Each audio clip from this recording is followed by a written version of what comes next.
Many men grow out their beards for the month of November. That doesn't include me, but some in the area are taking beard growing to the next level. News 8's Alec Giannakopoulos met a Viroqua man with a beard that's considered to be the best in the world.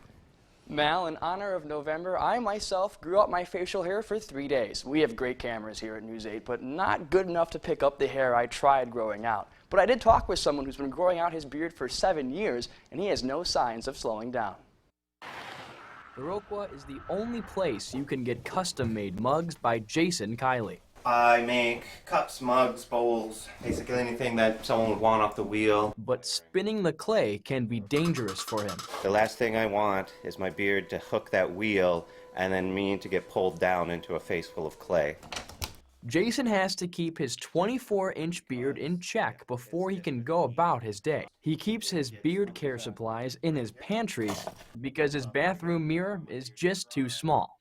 You always got to go from the bottom across. Once it's brushed, so you're working the knots. It's braided. I've definitely gotten quicker at it. But Jason's beard isn't always this well kept. I went from just the new big beard guy in town to just like, oh, that guy was a world champion. Jason won the world championships for his freestyle beard 2 years ago. He says he transfers the creativity from his pottery to his facial hair. I really wanted to get ridiculously good at something completely ridiculous. What's even more ridiculous is that Jason isn't the only beastly beard in the area. Hello, Andrew. Good morning. Good morning. How are you?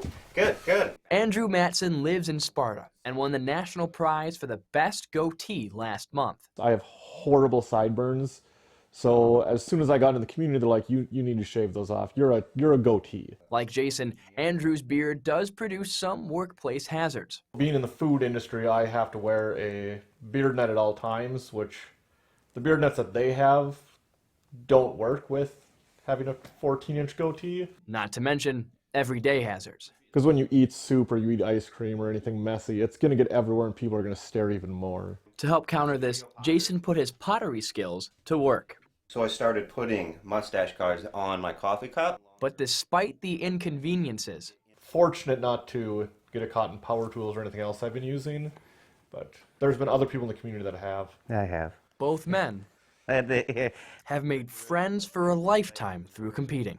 You keep in contact with the community the same way that you keep in contact with your family. It's a family reunion every couple weekends that I go. In competing, these two strangers became friends. I've always rooted for Jason no matter where he goes. And they've made friends with competitors across the country. Because no matter where you are, these men have learned there's nothing thicker than the brotherhood of beards. I have a good group of people around me. Now, for amateur beard growers like me, both men recommend to go to a beard competition and meet as many people as you can. They say the best way to get the best tips and make some best friends is meeting people at local competitions. All right, sounds great. Thanks so much, Alec.